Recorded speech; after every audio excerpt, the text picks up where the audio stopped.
Le village de Santo Domingo Inreño, au sud-est du Mexique. Un vent fort et constant, 9 mois sur 12. Le cadre idéal pour développer des projets éoliens. Toutes ces terres, ce sont celles de Santo Domingo. Elles sont recouvertes de sorgho, la céréale du coin qui résiste le plus au vent. Victor Tamayo dirige les 3 parcs de l'entreprise française EDF Renouvelables dans la région. À la fois ingénieur et fils de paysan, ce Mexicain est un passionné des énergies nouvelles. Il y a beaucoup de vent aujourd'hui. Quand les premières éoliennes françaises arrivent ici il y a 20 ans, l'ingénieur y voit un immense progrès capable de révolutionner la vie des communautés locales. Quand je suis arrivé ici, il n'y avait rien. Les gens ignoraient tout de ce type de projet. À cette époque, je suis arrivé ici et je me trimballais mon magnétoscope et mon poste de télévision et je faisais le tour des villages pour leur montrer ce qu'il était possible de faire avec le vent. Ils n'y croyaient pas, ils disaient « c'est pas possible ». Si, c'est possible. Et c'est comme ça que j'ai gagné la confiance des gens. Maintenant, là où on a déjà des éoliennes installées, ils me disent « mais en plus, mais en plus ».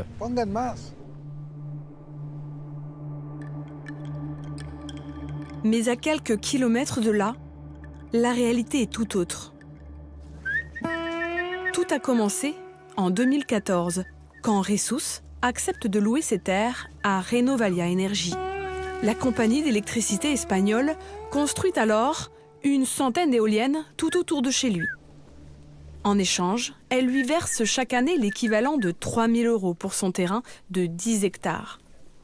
Une maigre rente, mais à la clé, une promesse.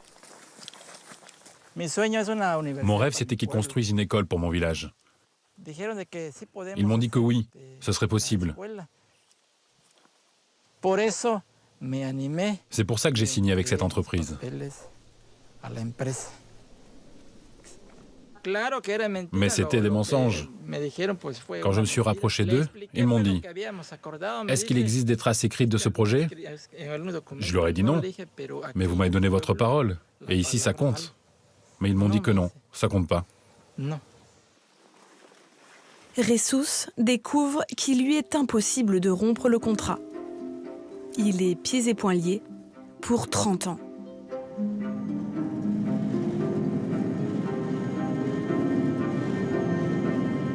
L'isthme de Tehuantepec, 200 km entre l'océan Atlantique et le Pacifique.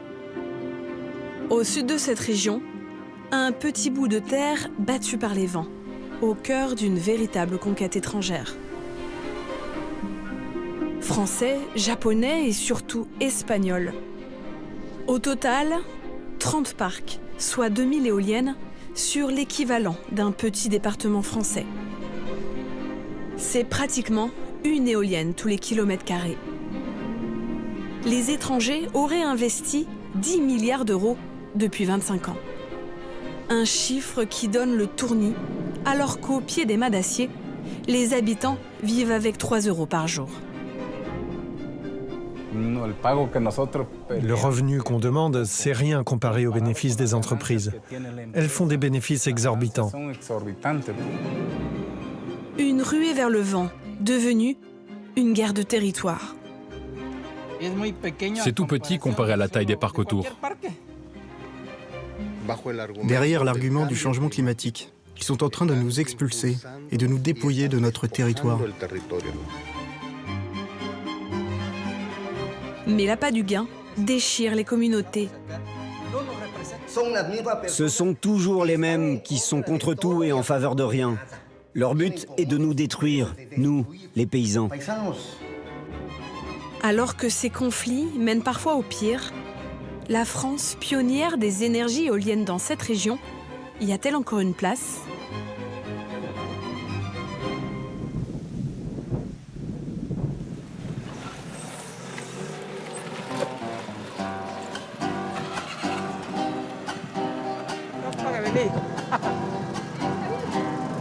Jesús vit à Unión Hidalgo, 17 000 habitants. Territoire des Zapotèques, un peuple d'éleveurs et d'agriculteurs. Une ville modeste, cernée au nord par une muraille d'éoliennes étrangères. Il pensait que l'arrivée des compagnies allait moderniser sa région. Aujourd'hui, c'est la déception. La plupart de ces maisons se sont effondrées. En 2017, Unión Hidalgo est victime d'un tremblement de terre. 4000 maisons sont détruites. Jesús compte naïvement sur l'aide des compagnies d'électricité pour prêter aux gens du village un camion et les aider à déblayer les gravats. Mais aujourd'hui encore, les rues sont parsemées de ruines. Les compagnies éoliennes ne nous ont absolument rien donné. Et l'énergie qu'elles produisent ne nous profite pas non plus. Il n'y a pas une lumière ici qui fonctionne avec cette énergie. C'est pas vrai que la lumière et l'énergie profitent à nos villages. L'électricité de ces éoliennes est destinée aux usines du géant Bimbo, l'un des leaders de l'agroalimentaire au Mexique. Une énergie verte pour fabriquer des beignets industriels produits à l'autre bout du pays. Pour Jesús, c'est la goutte de trop. Ils ont abandonné les villages. Tout l'argent s'en va là-bas. Pourtant, du côté d'EDF, Víctor Tamayo estime faire beaucoup pour les communautés où il implante ses parcs. L'entreprise assure leur redistribuer chaque année l'équivalent de 100 000 euros. Damos aportaciones sociales a los pueblos para desarrollar obras que ellos nos piden. On finance les projets sociaux dans les villages. Les gens et la municipalité nous le demandent pour compenser, disons, notre entrée dans le village.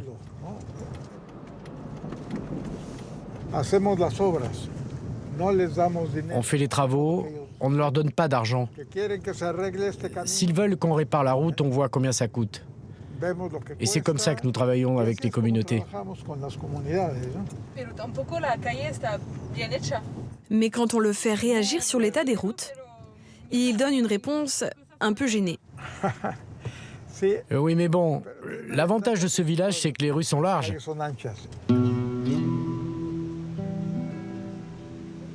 L'entreprise est fière de nous faire visiter le centre de santé qu'elle a financé. Ici, Víctor Tamayo est vu comme un sauveur.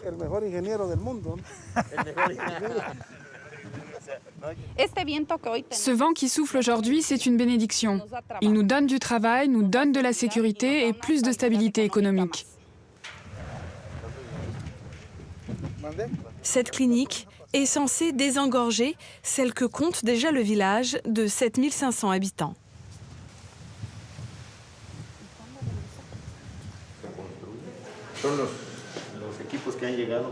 Là, ce sont les meubles qui sont arrivés pour l'installation de la clinique. Là, c'est une table de travail, et là, c'est l'équipement complet pour tout finaliser. Parfait. Le centre de santé est prêt depuis 1 an, mais il n'a toujours pas ouvert à cause de problèmes administratifs avec la municipalité.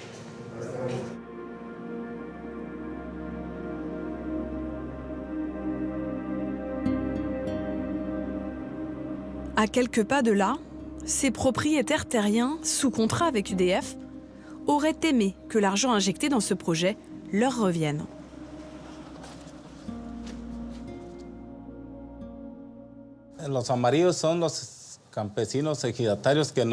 En jaune, ce sont nous, les paysans, qui sommes opposés à la première ébauche du contrat que nous a proposé EDF. C'était en 2007.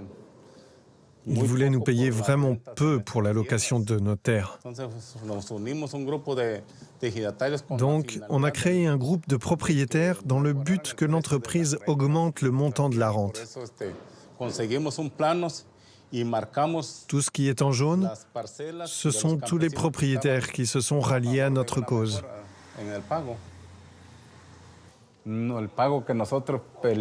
Ce qu'ils nous reversent, c'est rien comparé aux gains exorbitants de l'entreprise.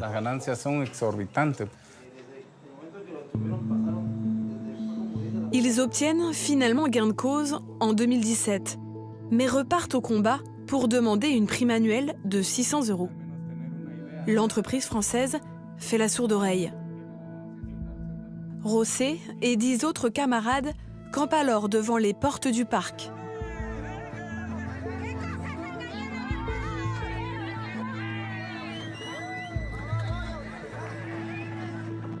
70 jours plus tard, la police les déloge, brutalement.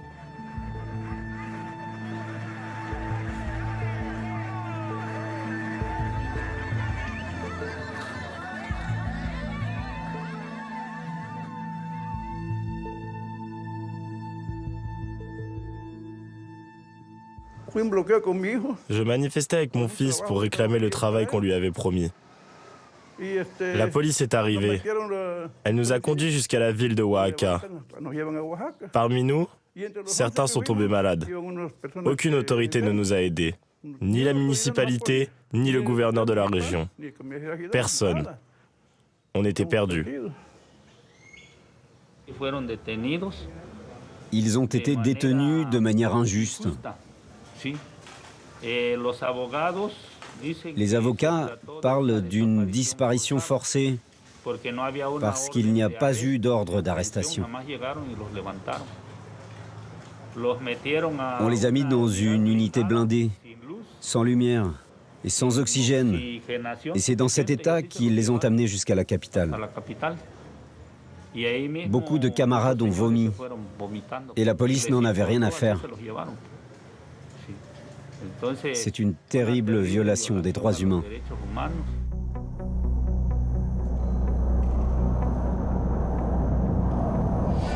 Dans l'un des pays les plus violents au monde, ces projets éoliens aux investissements colossaux déchirent les communautés de l'isthme.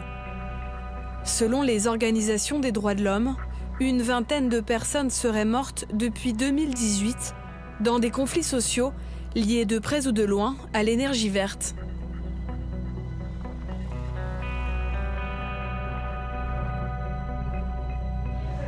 Katia en a payé le prix. Elle a survécu à un attentat qui a coûté la vie à 6 habitants. C'était en mai 2019, aux portes d'Unión Hidalgo. Elle se rend alors à un entretien d'embauche pour travailler dans les parcs éoliens espagnols.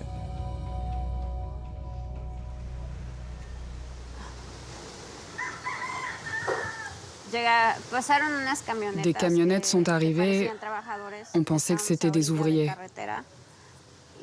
On était au bord de la route. Une camionnette a fait demi-tour et a sorti les armes lourdes. Ils ont commencé à nous tirer dessus. Ils m'ont tiré dans le dos de nombreuses fois.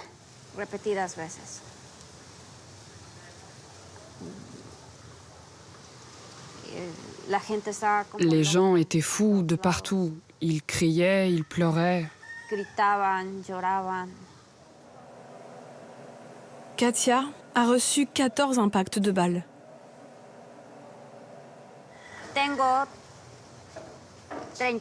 Au total, j'ai eu 36 opérations.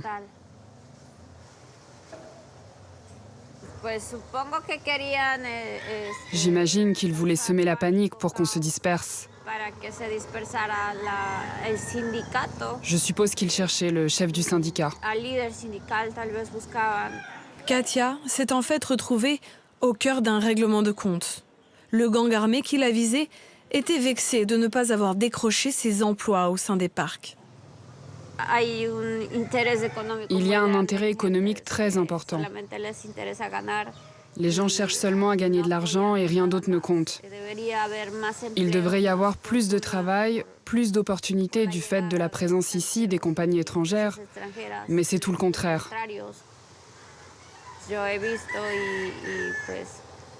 Moi, j'ai vu ici toute la violence générée par l'ambition de ces entreprises.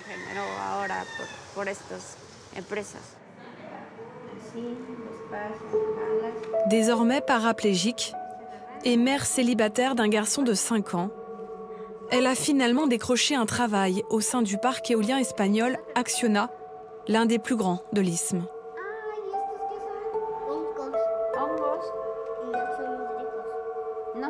C'est dans ce contexte de violence qu'EDF a l'intention d'ouvrir un 4e parc, justement, à Unión Hidalgo.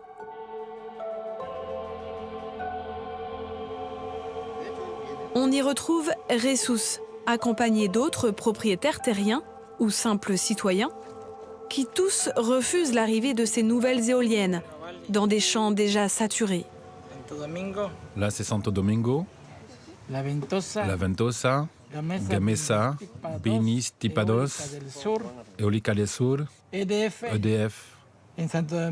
à Santo Domingo. Et là, c'est le vieux Unión Hidalgo. C'est plus petit que n'importe quel parc. C'est ici, sur ces 4500 hectares, qu'EDF tente laborieusement depuis 2016 de construire 115 éoliennes. Le méga-projet de 500 millions de dollars a été baptisé Gunasicaru, les belles femmes, en zapotèque. Sur ces terres vit Pedro, un éleveur très fier de son troupeau qui lui permet de vivre. Qu'est-ce que tu veux que je te dise? C'est ma passion.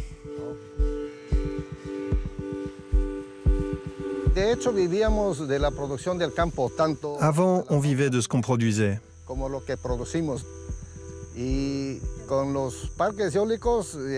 Avec les parcs, tout est en train de changer de manière terrible. Parce que les jeunes perdent l'amour de la terre.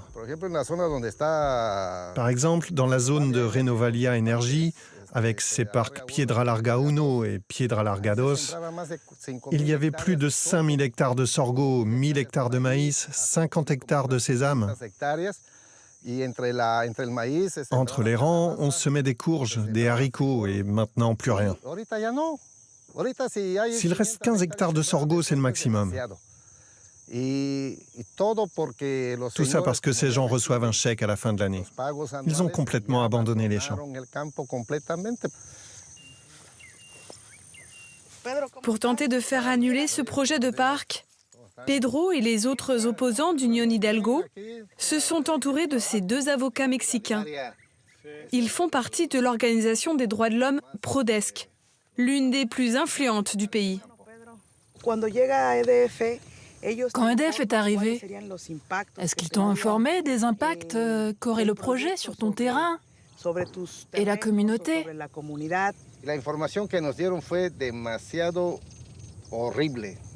La manière dont ils nous ont donné l'information a été vraiment horrible. En 2 heures, il fallait comprendre le rapport sur les impacts environnementaux, le rapport technique et celui sur l'impact social. En 2 heures, ils nous ont donné toutes ces informations en bloc. Les frictions entre les familles ou les amis s'aggravent dans ces assemblées générales. Leur destin est désormais entre les mains de juges français. Car devant la lenteur des tribunaux mexicains, les anti-éoliennes ont réussi à assigner EDF en justice au nom d'une toute nouvelle loi adoptée en 2017. La loi sur le devoir de vigilance.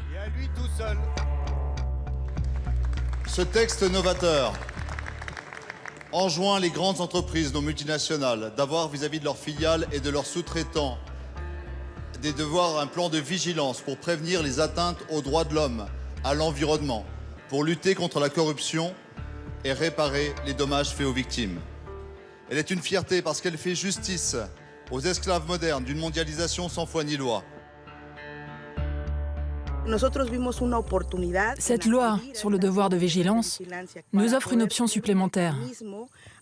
Le fait que l'affaire soit jugée par un tribunal français, ça nous garantit l'impartialité. La procédure débutée l'an dernier s'annonce longue et fastidieuse. Mais elle inquiète ces propriétaires terriens. Ils font partie des 300 personnes à avoir signé en faveur du nouveau parc d'EDF. Pas question qu'on leur enlève le pain de la bouche. Pourquoi la France se préoccupe-t-elle de ce qui se passe ici? Avec cette nouvelle opportunité économique, on pourrait vivre bien mieux. C'est l'objectif. Mais quel dommage qu'il y ait des groupes qui vont en France et parlent en notre nom. Je tiens à dire que ces gens qui parlent pour nous ne nous représentent pas. Ce sont toujours les mêmes qui sont contre tout et en faveur de rien. Ils ont d'autres intérêts que celui du bien d'Unión Hidalgo, ou de Oaxaca, notre région, ou du Mexique.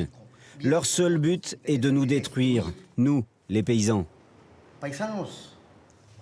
Les quiero informar a ustedes que, como ustedes saben, la consulta. Mais voilà qu'EDF affronte une autre tempête. Le Mexique a récemment découvert un gigantesque gisement pétrolier dans l'état de Tabasco. Une raffinerie tout aussi immense verra bientôt le jour. Le président mexicain Andrés Manuel López Obrador, issu de la gauche, y voit l'opportunité de renationaliser le secteur de l'énergie, quitte à remettre en cause la présence des compagnies étrangères. Ce sont des délinquants en col blanc, des pilleurs qui se sont enrichis avec les énergies propres pour faire du commerce sale. Un coup dur pour EDF au Mexique.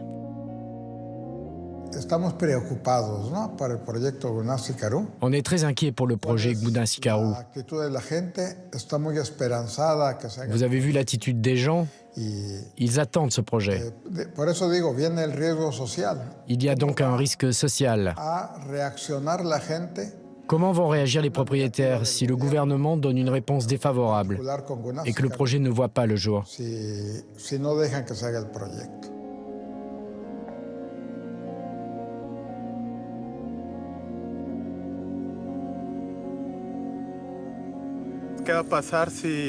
Qu'est-ce qui va se passer si on gagne en France et au Mexique?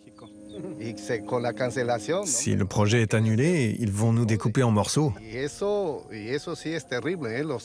C'est terrible les retombées que ça pourrait avoir sur nous. Il faudra que je me promène en gilet pare-balles et avoir des yeux derrière la tête. Le décret pourrait entrer en vigueur d'ici la fin de l'année. Plusieurs compagnies espagnoles ont d'ores et déjà annulé la construction de leurs parcs éoliens dans l'Isthme. Mais ces projets pourraient voir le jour dans un autre pays, au régime libéral, bien plus favorable. Les opposants d'Unión Hidalgo reçoivent la visite de ces Colombiens. Ils sont issus du peuple Wayuu et vivent à la Guajira, une péninsule aride et venteuse. Après une série de consultations biaisées, ils se sentent démunis face à l'arrivée d'éoliennes. Les gens prennent des photos. Tout le monde se demande ce qu'il va se passer. Parce que si nous, on se sent si seuls avec seulement 16 éoliennes, venir ici et voir que... En fait, ici, vous êtes encerclés. Il y en a partout. C'est pour ça que vous êtes un peu des référents. On est là pour savoir ce qui vous est arrivé. Qu'est-ce qui s'est passé? Quelles techniques ces entreprises ont utilisées pour finalement implanter autant d'éoliennes?